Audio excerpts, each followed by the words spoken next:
(9월 8일) 금요일 새벽입니다. 하나님께 감사의 기도를 올려드리며 매일 주신 기도회 시작하겠습니다.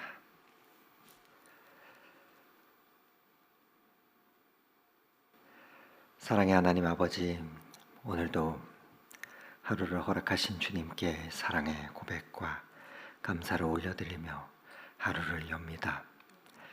주님 앞에 엎드릴 때 우리의 삶을 향한 하나님의 크고 놀라운 계획을 발견하는 시간이 되게 하옵소서. 무엇보다도 기도 가운데 우리의 내면의 고요함을 허락하여 주셔서 순간순간 불끈불끈 일어나는 분노와 여러 감정들을 잘 다스리는 하루가 되게 인도하여 주시옵소서. 그리하여 오늘도 하나님의 성품으로 만나는 이들을 품는 하루가 되게 하옵소서. 하나님, 우리를 이 땅에 있도록 허락하신 각 가정에 연로하신 부모님들을 위해 기도를 드립니다. 메마른 세상에서 순간순간 주님과 멀어져 크신 하나님의 사랑을 잃어버리고 방탕한 길로 가다가도 자녀들을 위해 기도하시던 어머니 기도 못 잊고 하나님 아버지 집으로 돌아온 우리들입니다. 주님, 각 가정에 연로한 부모님들의 영혼에 강건함을 주시고 육체의 강건함도 더하여 주시길 원합니다. 나이가 들며 쇠약해지는 육체이지만 주님 앞에 서신 그날까지 강건하게 찬송하며 지내다 주님 부르실 때 주 앞에 설 수 있는 복을 허락하여 주시옵소서. 어쩌면 이 땅에서 사랑하는 자녀들을 위해 기도하시던 그 모습을 볼 수 없는 이들도 있습니다. 하지만 이 새벽 늘 기도하시던 믿음의 모습을 따라 이제는 우리가 그 자리에 나아가 기도하게 하여 주시고, 그렇게 기도할 때 그 심령 가운데 하늘아버지의 사랑과 위로의 은혜를 더하여 주시옵소서. 사랑의 하나님, 교회 안에 귀한 자녀들, 어린 갓난아이부터 영유아, 유치, 유소년, 청소년, 대학 청년들이 있습니다. 사랑하는 우리의 자녀들을 기억하며 주님 손에 그들의 인생을 의탁드립니다. 무엇보다도 그 심령 가운데 하나님을 경외하는 마음을 허락하여 주시고 한평생에 이 땅을 살며 하나님의 말씀을 나누고 주님의 나라를 함께 꿈꿀 수 있는 귀한 믿음의 친구들을 만나는 은혜가 있게 하옵소서. 시냇가의 나무가 시절을 쫓아 과실을 맺음같이 공부해야 할 때 공부할 수 있게 해주시고 인생을 준비해야 할 때 준비하게 하옵소서. 그 시기에 필요한 것들 누구보다 주님께서 더 잘 아시오니 공급하여 주시고, 무엇보다 하나님 맡겨주시는 귀한 일들을 감당하게 될 때 그때를 준비하며 거쳐야 할 훈련의 시간을 잘 통과할 수 있는 은혜가 있게 하옵소서. 그 과정 가운데 낙심하지 않게 하여 주시고 하나님의 자녀로 꺾이지 않는 자존감을 갖고 성장하는 믿음의 자녀들이 되게 하옵소서. 특별히 오는 주말 공동체로 함께 얻기라는 주제로 수련회로 나아가는 청년부 교회의 지체들에게 주님 은혜를 더하여 주시고 말씀 가운데 평생의 동역자들을 만나며 또한 꿈꾸는 시간이 되도록 모든 순서 가운데 함께하여 주시옵소서. 사랑의 하나님, 오늘도 주님 앞에서 치유의 은총을 구하는 자들도 있습니다. 주님 긍휼히 여겨주시고 말씀 들을 때 찬송하며 기도할 때 성령 하나님 임재하여 주시옵소서. 예수 그리스도의 피가 치유의 능력이 있음을 선포합니다. 육체의 연약한 부위 친히 만져주시고 생명의 기운을 불어넣어 주시옵소서. 오늘도 주님의 말씀 묵상하며 하루를 시작합니다. 언제나 겸손한 자세로 우리의 인생을 주관하시는 하나님을 바라보며 경외함으로 나아가게 하옵소서. 그리하여 우리의 삶이 주님의 통치 가운데 거하는 은혜가 있게 하옵소서. 오늘도 하나님의 영이 우리와 동행하여 주시기를 빌며 우리의 왕 대신 예수 그리스도의 이름으로 기도드립니다. 아멘. 오늘 함께 은혜 나눌 하나님의 말씀은 열왕기상 2장 36절에서 46절 끝절까지의 말씀입니다. 열왕기상 2장 36절에서 46절의 말씀을 저와 여러분이 함께 교독하도록 하겠습니다. 왕이 사람을 보내어 시므이를 불러 이르되 너는 예루살렘에서 너를 위하여 집을 짓고 거기서 살고 어디든지 나가지 말라. 너는 분명히 알라. 내가 나가서 기드론 시내를 건너는 날에는 반드시 죽임을 당하리니 내 피가 내 머리로 돌아가리라. 시므이가 왕께 대답하되 이 말씀이 좋사오니 내 주 왕의 말씀대로 종이 그리하겠나이다 하고 이에 날이 오래도록 예루살렘에 머무니라. 3년 후에 시므이의 두 종 가드 왕 아마아가의 아들 아기스에게로 도망하여 간지라. 어떤 사람이 시므에게 말하여 이르되 당신의 종 가드에 있나이다. 시므이가 그 종을 찾으려고 일어나 그의 나귀에 안장을 지우고 가드로 가서 아기스에게 나아가 그의 종을 가드에서 데려왔더니 시므이가 예루살렘으로부터 가드에서 갔다가 돌아오는 일을 어떤 사람이 솔로몬에게 말한지라. 왕이 사람을 보내어 시므이를 불러 이르되 내가 너에게 여호와를 두고 맹세하게 하고 경고하여 이르기를 너는 분명히 알라. 내가 밖으로 나아가서 어디든지 가는 날에는 죽임을 당하리라 하지 아니하였느냐. 너도 내게 말하기를 내가 들은 말씀이 좋으니이다 하였거늘 내가 어찌하여 여호와를 두고 한 맹세와 내가 내게 이른 명령을 지키지 아니하였느냐. 왕이 또 시므이에게 이르되 내가 내 마음으로 아는 모든 악 곧 내 아버지에게 행한 바를 내가 스스로 아나니 여호와께서 내 악을 내 머리로 돌려보내시리라. 그러나 솔로몬 왕은 복을 받고 다윗의 왕위는 영원히 여호와 앞에서 경고히 서리라 하고 함께 읽습니다. 여호야다의 아들 분하에게 명령하매 그가 나가서 시므이를 치니 그가 죽은지라. 이에 나라가 솔로몬의 손에 경고하여 지니라. 아멘.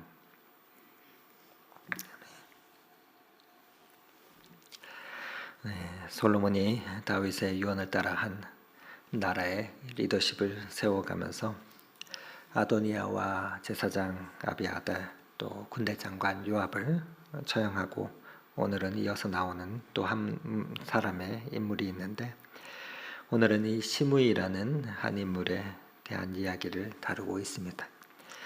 그를 다스리는 과정을 통해서 우리가 가져야 할 기준과 또 경계는 무엇인지 생각해 보면서 기도의 제목을 삼는 이 아침이 되면 좋겠습니다. 36절에서 37절의 말씀을 다시 한번 읽어드립니다. 왕이 사람을 보내어 시므이를 불러 이르되 너는 예루살렘에서 너를 위하여 집을 짓고 거기서 살고 어디든지 나가지 말라.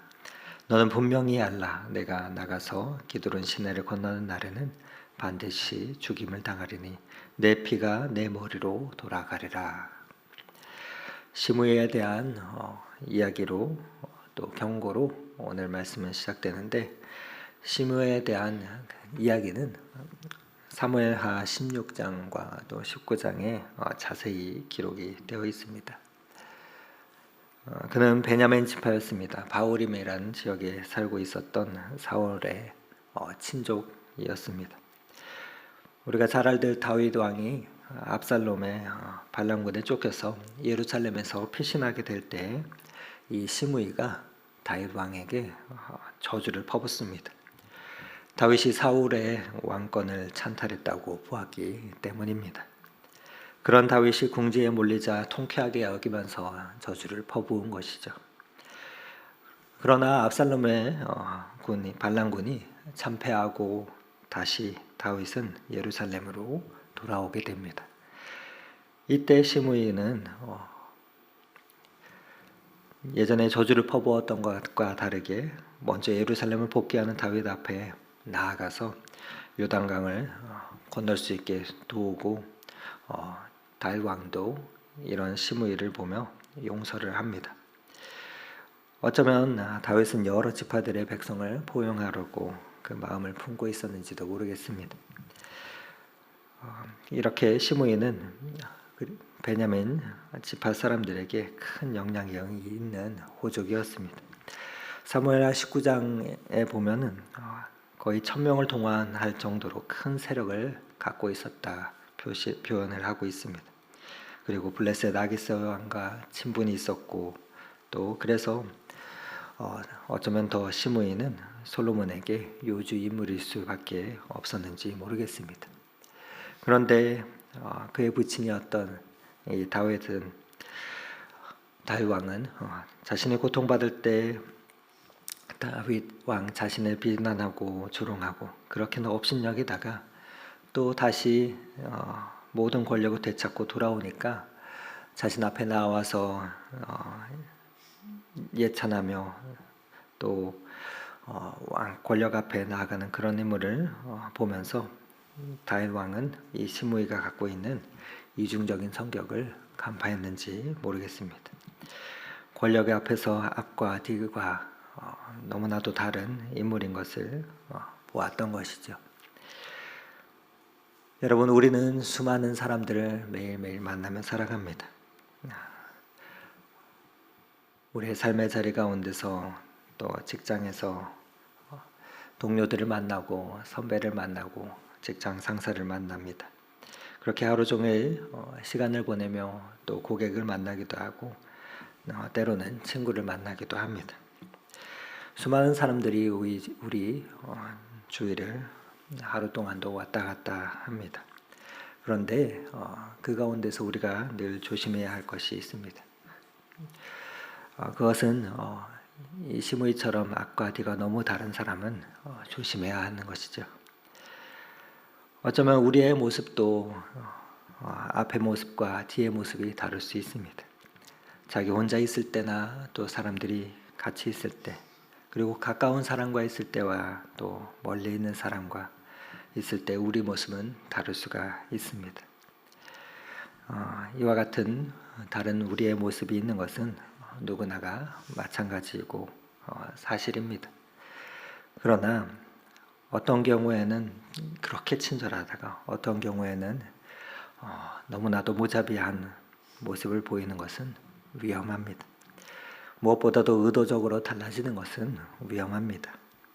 내 속에 이기적인 욕망을 가지고 변하는 것은 경계해야 합니다.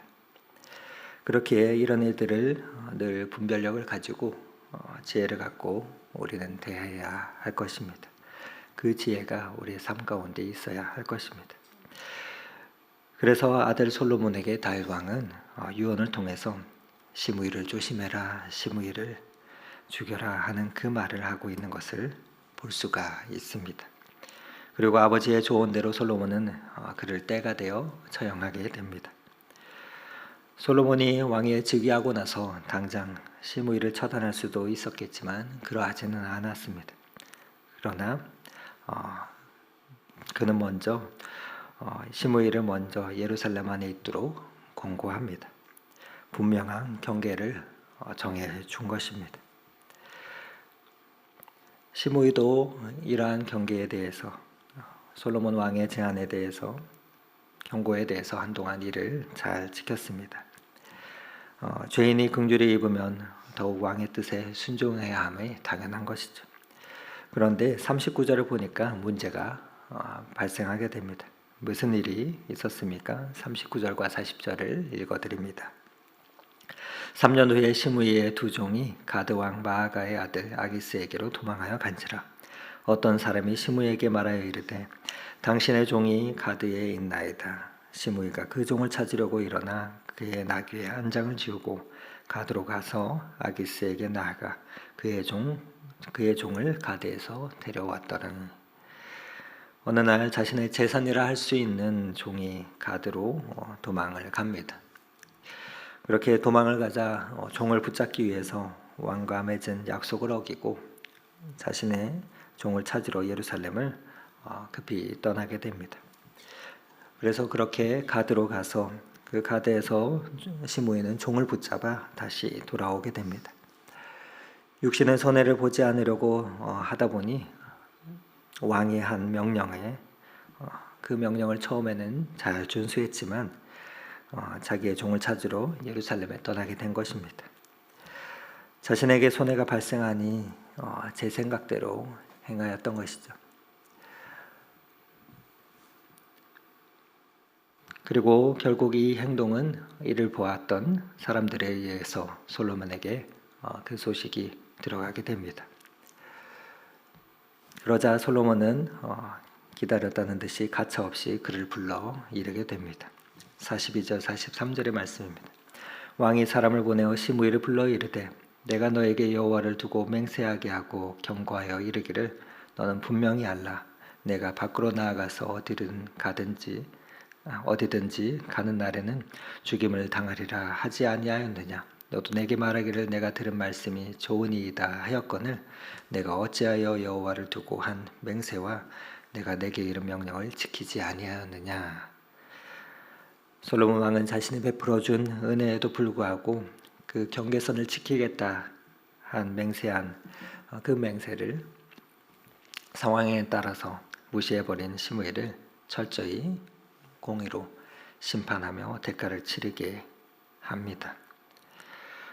너는 하나님의 뜻과 내 명령을 어겼으니 죽어야 마땅하다 하며 시므이가 심판을 받게 되는 것이 성경에 나타나게 되지요. 그런데 여러분, 이 모습이 어디 시므이만의 모습이겠습니까? 오늘 우리의 모습은 아닐런지요. 우리가 예수님을 믿고 은혜를 받은 후에 세월이 좀 지나며 그 은혜가 흔들리는 그 모습을 우리도 순간순간 발견하기도 합니다.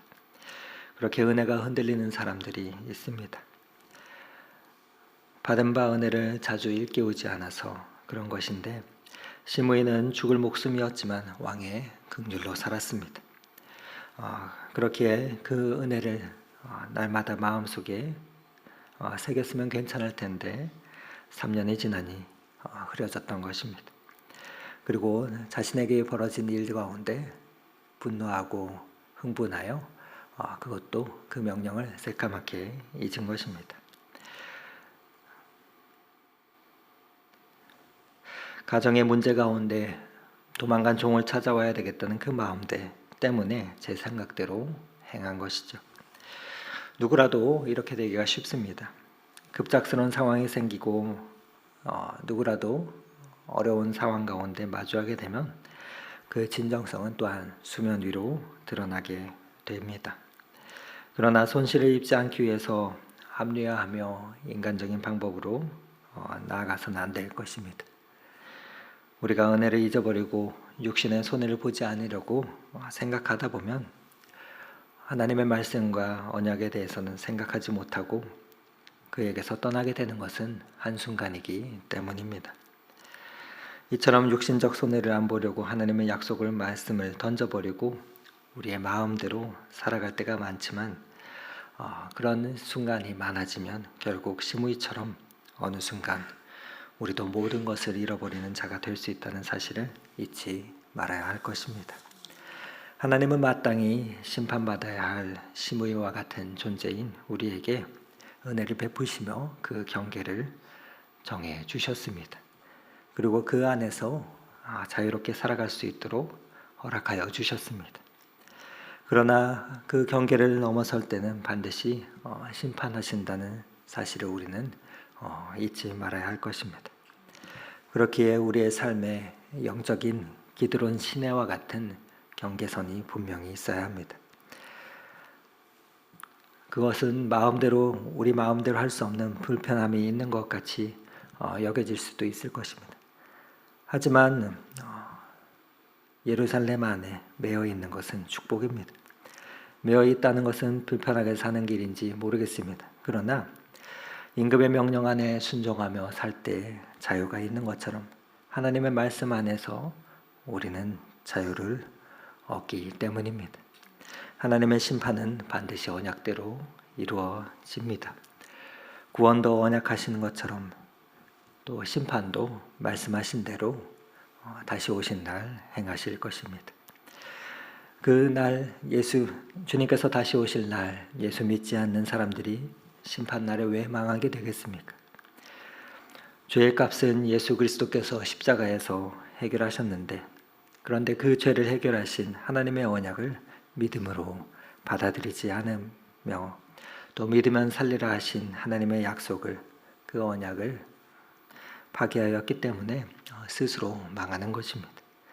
시므이를 보며 솔로몬 왕이 기드론 시내를 건너는 날에는 반드시 죽으리라 분명히 말씀했음에도 불구하고 중하게 생각하지 아니하고, 아니면 그 약속을 잊어버렸든지 세월이 지나 왕도 이제는 허락하시겠지라고 자기 마음대로 생각하였기에 언약을 어기고 시므이는 망하게 된 것입니다. 오늘 말씀의 끝은 이렇게 됩니다. 시므이가 죽으니 그가 죽은지라 이에 나라가 솔로몬의 손에 견고하여 지니라. 시므이가 죽었는데 나라가 견고하여졌다 말합니다. 민심이 어수선해진 것이 아니라 질서가 바르게 섰다라고 말합니다. 공의가 바르게 시행되면 나라의 통치력은 강해집니다. 악한 자가 없어지면 나라는 평강해지고 견고해지는 것입니다. 믿음의 공동체도 마찬가지입니다. 진리의 말씀대로 믿는 하나님의 사람들이, 그 하나님의 말씀에 순종하는 그 순종의 사람들이 많이 있어지면 그 믿음의 공동체는 더욱더 든든해지는 것입니다. 오늘도 말씀 가운데 우리가 기억할 것 있다면 그것은 주의 말씀 안에 자유가 있다는 그것을 잊지 않으면 좋겠습니다. 그리스도 안에만 속죄가 있으니 그 안에 거해야 할 것입니다. 그리고 그 은혜를 계속 되새김질하며 우리가 살아야 할 것입니다. 육신의 욕심 때문에 순간순간 우리의 삶에 일어나는 일들 때문에 거기에 급히 반응하지 말아야 할 것입니다. 욕심 때문에 죽임당하게 된 시므의 모습을 우리는 오늘 기억하며 또 날마다 하나님의 은총을 되새김질하며 나아가야 할 것입니다. 구원받을 자격 없는 내가 하나님 구원받았습니다. 고백하며 은혜를 기억하며 말씀 앞에 순종하며 나아갈 때 하나님께서는 오늘도 분명 생명의 은혜를 우리에게 누리게 하실 것입니다. 그와 같은 생명의 은혜를 덧입는 오늘 귀한 이 한날이 되시기를 오늘 이 말씀 의지하며 축원을 드립니다. 함께 기도하시겠습니다. 내 죄를 담당하신 주 새 소망 비춰주시니 내 기쁜 정성 다하여 주 이름 찬송하겠네. 그렇습니다. 하나님, 죽을 수밖에 없는 우리가 주님의 은혜로 오늘도 살았습니다. 살아 숨쉬며 이 한날을 시작하려 합니다. 오늘도 하나님의 은혜 가운데 살아가게 하시고 주님의 돌보신 가운데 걸어가게 하옵소서. 말씀 앞에서 우리의 삶의 영적인 기드론 시내와 같은 죄악에 대한 분명한 기준과 경계선을 세우게 하여 주시고 주님의 울타리 안에서 참된 자유를 맛보며 생명의 길로 행하게 하옵소서. 오늘도 세상의 욕망에 흔들리는 순간순간이 있을 것입니다. 그 순간마다 또 악한 자들 가운데서 어려움 당하지 않도록 주님 지켜주시고 보호하여 주시옵소서. 그렇게 우리의 삶이 오늘도 우리를 다스리시는 주님의 통치 가운데 있기를 소망하오며 만왕의 왕 되신 예수 그리스도 이름으로 기도드립니다. 아멘. 계속해서 더 깊은 기도의 자리 가운데 나아가겠습니다.